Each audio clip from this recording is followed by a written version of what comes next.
The reclaiming clay. Alright, I think I will have some stuff to pick up. So they have the kiln loaded.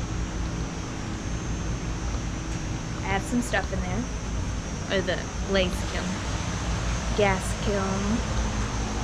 But I feel like I should have some stuff to pick up.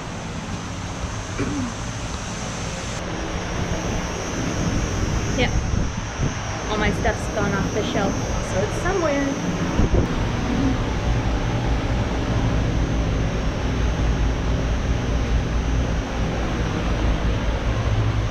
There you are.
A little while back, I took a class on underglazing, slips, and engobes. So I made 3 bowls. You would think one for each type of paint that I just said, but no, that's not it at all. I just felt like making 3. I feel like I work in groups of 3. I'll make 3 pots and kind of complete all 3 at the same time. So anyway, I made these 3 bowls and they are all slab molded, and I was just trying to make them so I could have something to test out underglazes, engobes, and slips on. So I'd played around with underglazes before, and I hadn't really played around with slip, but I'd never heard of engobes, and that was the real reason why I signed up for the class. But I learned a lot about all of them, and I hadn't really played around with painting, decorating things. I'd mostly just played around with glazes and not given myself permission to work on these things because they take longer. You know, hand painting takes longer than just dipping the pot, but I really wanted to play around with it. So I took this class so that it would give me a good reason to do that, so I feel like I had time to do it. So here's the basic things you need to know.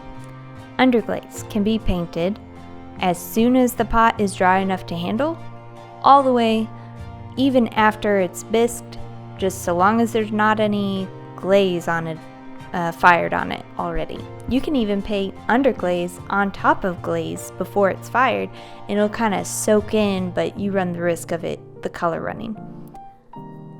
Slip. Slip is really wet clay that it's like clay that's so wet it becomes a paint. So you have a limited window when you can paint slip. It has to go on the pot when it is leather hard. If the clay is too wet, the moisture from the slip will re-moisturize the clay, and you run the risk of it sagging or basically melting your pot or deforming it. And if the clay is past leather hard, if it's bone dry, or even in the later stages of leather hard, then the slip will be too wet, will shrink too much on the outside of the pot that you painted it on, and it'll crack. And depending on how dry your clay was, it may crack and fall off, or it may crack and stick, but then you have cracks in it. So if you wanted to play around with purposefully having cracks, that'd be something you could try, but not something I'm interested in. Lastly, engobes, the new thing for me. It's like slip, but it's really thick. Slip is like the consistency of regular paint. It will lay very flat on the surface you paint it on. Engobe is thick, so it will hold the texture of whatever you put it on with. And it can be like puff paint, or you can create these really thick brush strokes that show, that stand up off of the pot. I'm not sure what else is in it, but when slip is dry and bisque fired, it feels dry like the clay. But when engobe is fired, it has a slight glossiness to it and feels like a semi-gloss. It doesn't feel like a glossy glaze, but it feels a little bit smoother than a matte glaze. On this bowl with the flower, I painted a coat of white slip. Then I used underglaze to paint the flower and outlined it in engobe. On this bowl, this is purely slip. I just wanted something abstract, and I felt like just painting slip on a little bit randomly would have the best abstract feeling. And lastly, this bowl is half painted with white slip underneath the image, which is painted in underglaze and then outlined in black and white engobe.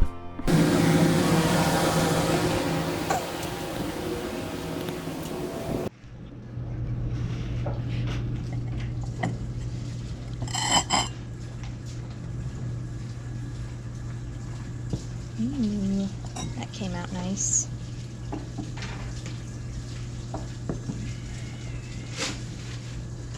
Yay!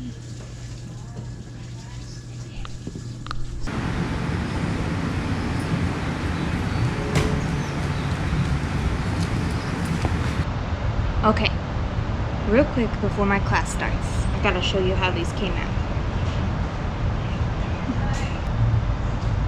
First slab bowl. Check it out. It's so shiny. This clear glaze has never come out this well for me. I'm really excited because somebody told me that you had to paint it on. So it was always coming out blotchy and semi-matte, semi-gloss, but then somebody was like, oh no, you have to dip it. So I dipped it and oh, perfect. All these edges, perfectly crisp. And I like the back. I did some splattering with the slip so you can kind of feel those spots. This one came out gorgeous. And the terracotta is a good color. This is white slip in the background here to give a white base for my watercolor style painting. And lastly, this one didn't come out as planned. So you might notice some additions that I didn't add. Somebody else's pot exploded, and I had shrapnel. I had pieces of another pot stuck here on the bottom, but I was able to knock them off and then grind the glaze down to be smooth. And on the inside, my teacher said I could get these out and then grind it down, but that it would be a lot of work, and then I would have all these weird dimpled spots. So what I'm gonna do instead is take a metallic acrylic paint, something in the dark gunmetal gray color range, and paint on it. And since this is an abstract painting anyway, I'm just gonna turn it into part of the artwork, because sometimes that's what you gotta do. Toss it or incorporate it. Alright, I got to get to class.